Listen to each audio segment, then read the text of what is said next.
Bonjour et bienvenue.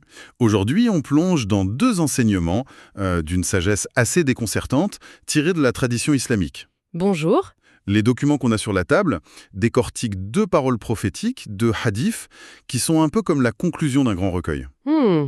Le premier, il nous parle de l'anxiété que tout le monde connaît, celle de gagner sa vie à travers une image toute simple. Un ozo. Oui, Le second, lui, s'adresse à ce sentiment d'être complètement dépassé, submergé par tout ce qu'on est censé faire. exactement. Et ce qui est fascinant, c'est de voir à quel point ces textes, qui sont vieux de plusieurs siècles, proposent des stratégies psychologiques, en fait, très actuelles. Oui, c'est ça. Notre mission, c'est un peu de décrypter comment cette sagesse ancienne peut parler à nos vies modernes. On va parler de confiance, d'action, de charge mentale et d'une technique étonnamment simple pour retrouver un point d'ancrage. Un point d'ancrage quand tout semble trop compliqué. Voilà, c'est une exploration de la manière dont la foi, vue sous cet angle, devient un outil pratique pour le quotidien. Parfait. Alors, on est prêt à creuser. Commençons par cette histoire d'oiseau, ça m'intrigue. Ça marche. Alors, la parole en question est très très poétique. Elle dit: si vous placiez votre confiance en Dieu comme il se doit, il subviendrait à vos besoins comme il le fait pour l'oiseau. Il part le matin le ventre vide et revient le soir le ventre plein. L'image est belle, mais en même temps, elle peut être un peu, comment dire, déroutante. On ne peut pas juste s'asseoir et attendre que la nourriture nous tombe dans le bec, si? C'est précisément là que se trouve toute la subtilité. Cette notion, ça s'appelle le tawakkul, qu'on traduit souvent par la confiance en Dieu.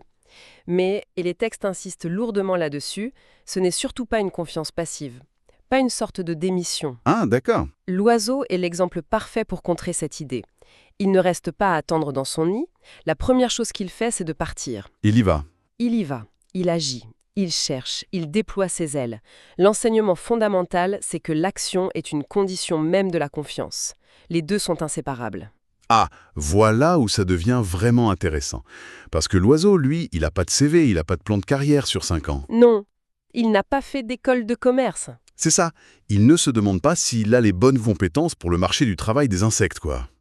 Il y a un contraste voulu ici qui semble nous dire que notre succès matériel ne dépend pas uniquement de notre intelligence ou de la somme de nos efforts.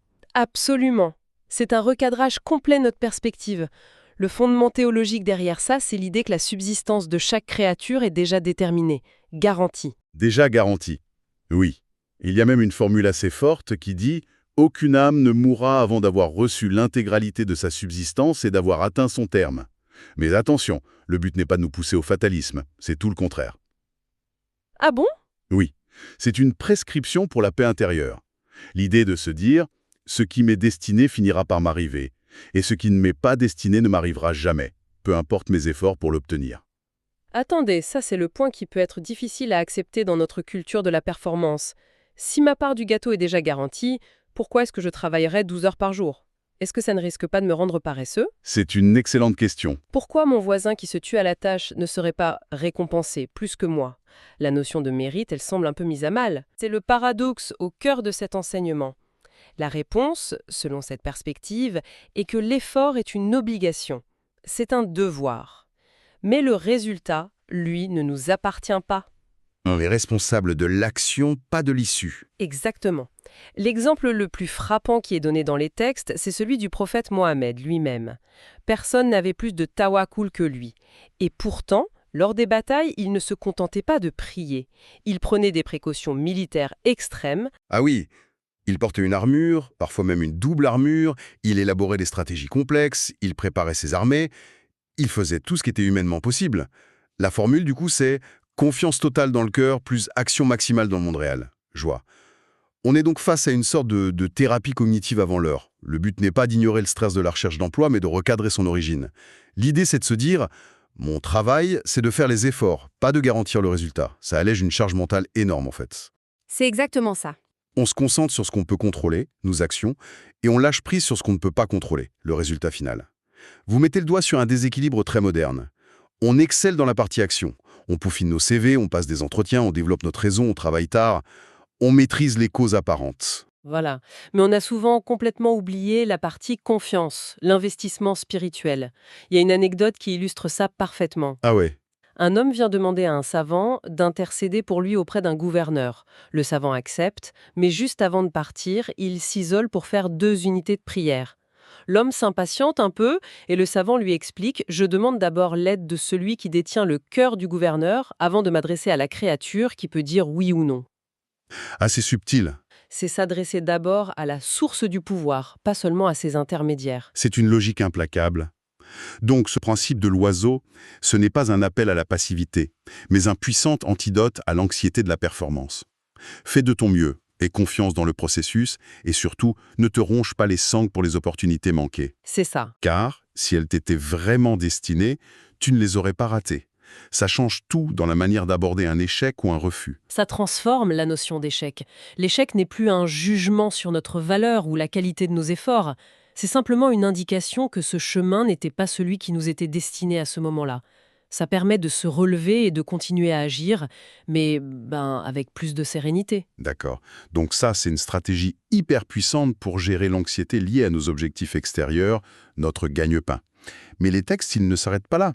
Ils semblent dire qu'il y a une autre bataille, peut-être plus grande encore. Oui, le chaos intérieur. Ce sentiment d'être juste submergé. Oui, et la transition est très naturelle. Une fois qu'on a apaisé l'anxiété pour le matériel, que fait-on de l'anxiété spirituelle ou morale? C'est l'objet du second enseignement. L'histoire est très parlante. Un homme vient voir le prophète et lui dit en substance: « Les lois et les devoirs de l'islam sont devenus trop nombreux pour moi. Je me sens perdu, je n'arrive pas à tout suivre. » Il est dépassé. Complètement.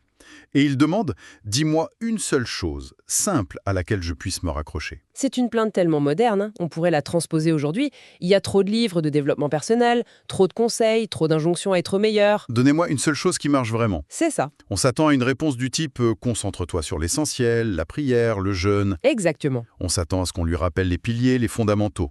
Mais la réponse est totalement inattendue. Le prophète lui dit: « Que ta langue reste humide par l'évocation de Dieu. » Juste ça, juste ça. C'est surprenant parce que l'évocation, le zikr, est souvent vu comme une pratique spirituelle complémentaire, un plus, pas comme la solution centrale au sentiment d'être dépassé.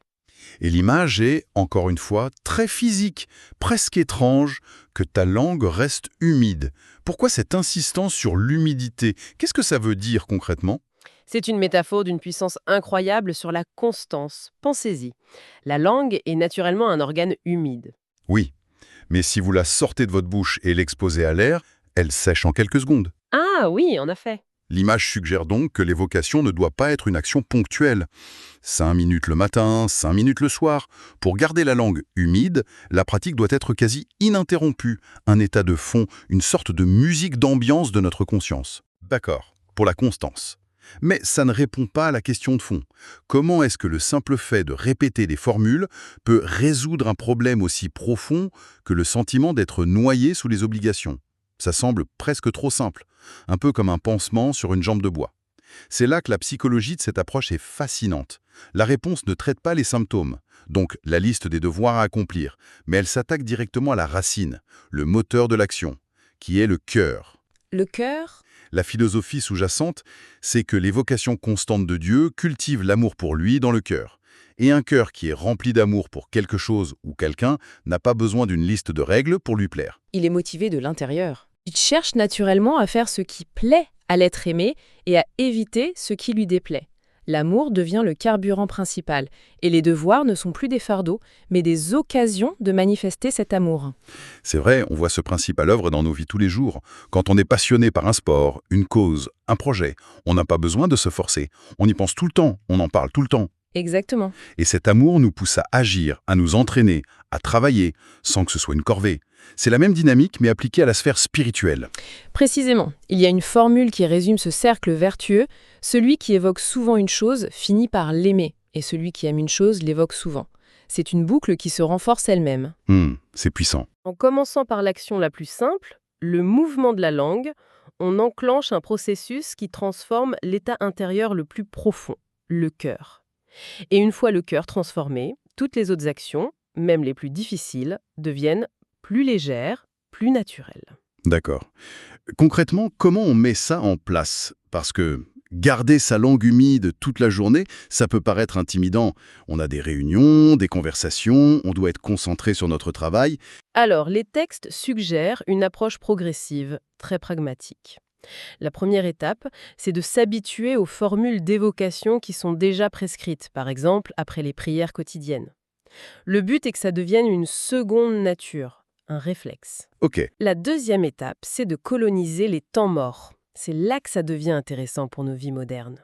Le temps passé dans les transports, dans une file d'attente, en faisant la vaisselle, en marchant. tous ces moments où l'esprit vagabonde. Voilà, tous ces moments où notre esprit a tendance à vagabonder ou à ruminer des pensées anxieuses peuvent être transformés en moments de connexion. C'est une sorte de reconquête de notre espace mental. Exactement. Et la troisième et dernière étape, la plus importante, c'est de passer de la récitation mécanique à l'évocation consciente. C'est-à-dire? Au début, la langue bouge, mais l'esprit est ailleurs.